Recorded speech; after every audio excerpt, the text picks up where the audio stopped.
Such a conscience must certainly be enlightened and guided by religious and moral teachings provided by various religious and cultural traditions regarding the fundamental dignity and worth of human life. Advocates also say that the RH Bill is necessary to stop overpopulation and to escape from poverty. Our own government statistical office has concluded that there is no overpopulation in the Philippines, but only the overconcentration of population in a number of urban centers.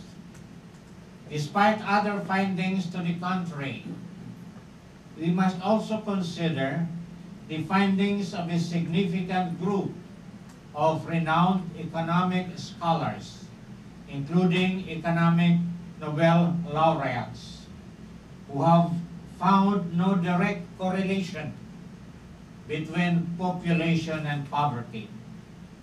In fact, many Filipino scholars have concluded that population is not the cause of our poverty. The causes of our poverty are flawed philosophies of education, poor economic and social services, poor infrastructures, etc. World organizations estimate that in our country more than 400 billion pesos are lost yearly to corruption. The conclusion is unavoidable. For a country to escape from poverty, we have to address the real causes of poverty and not population. In the light of the above, we express our clear objections. 1. We object to the non-consideration of moral principles, the bedrock of law, in legislative discussions of bills that are intended for the good of individuals and for the common good. 2. We are against the anti-life, anti-natal, and contraceptive mentality that is reflected in media and in some proposed legislative bills. 3. We object strongly to efforts at railroading the passage of the RH Bill. 4. We denounce the overall trajectory of the RH Bill towards population control. 5. We denounce the use of public funds for contraceptives and sterilization. 6. We condemn compulsory sex education that would effectively let parents abdicate their primary roles of educating their own children, especially in an area of life, sexuality, which is a sacred gift of God. What we stand for.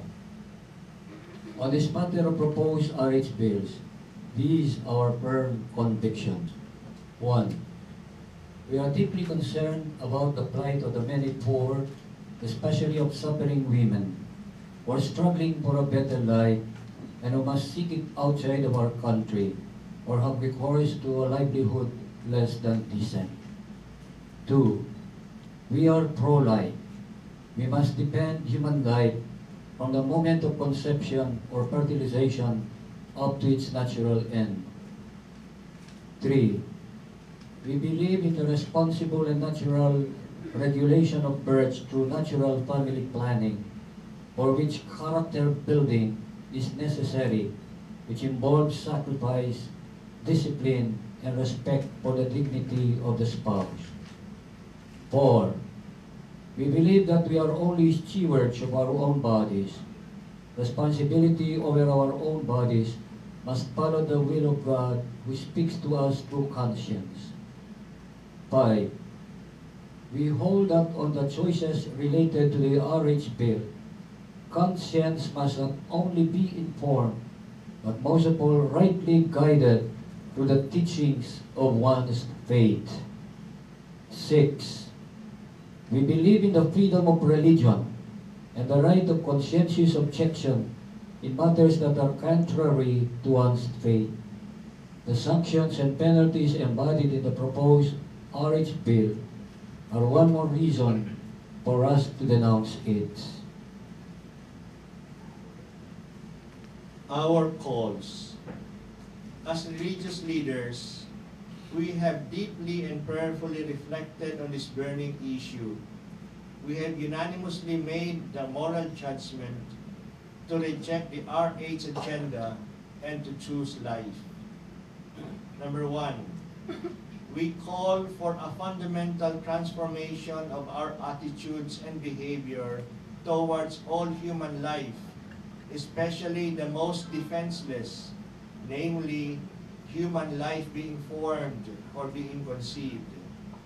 The cheapness with which many seem to consider human life is a great bane to our religious-oriented nation. Number 2, we call upon our legislators to consider the RH bill in the light of God-given dignity and worth of human life, and therefore to shelve it completely as contrary to our ideals and aspirations as a people. We thank our legislators who have filed bills to defend human life from the moment of conception and call upon all other legislators to join their ranks. Number 3, we thank the great multitude of lay people all over the country, and particularly the dedicated groups who made their presence felt in the halls of Congress to defend and promote our position. We call upon other lay people and adherents of other religions to join the advocacy to defend and promote our commonly shared ideals and aspirations. Number 4, we call on our government to address effectively the real causes of poverty, such as corruption, lack of social and economic services, lack of access to education, and the benefits of development, social inequities. Number 5, we call for the establishment of more hospitals and clinics in the rural areas, the deployment of more health personnel to provide more access to health services, the building of more schools, the provision for more aid to the poor for education, and the building of more and better infrastructures necessary for development. And number 6, we echo the challenge we prophetically uttered 25 years ago at EDSA 1 and call upon all people of goodwill to share our conviction. Let us pray together, reason together, decide together, act together, always to the end that the truth prevail, over the many threats to human life and to our shared human and cultural values. We commend our efforts against the RH bill, or the Responsible Parenthood Bill, its new name, to the blessing of our almighty and loving God, from whom all life comes, and to whom it is destined. For the Catholic Bishops' Conference of the Philippines, Nerio Ochimar, Bishop of Tandag, President CBCP, given on January 30, 2011.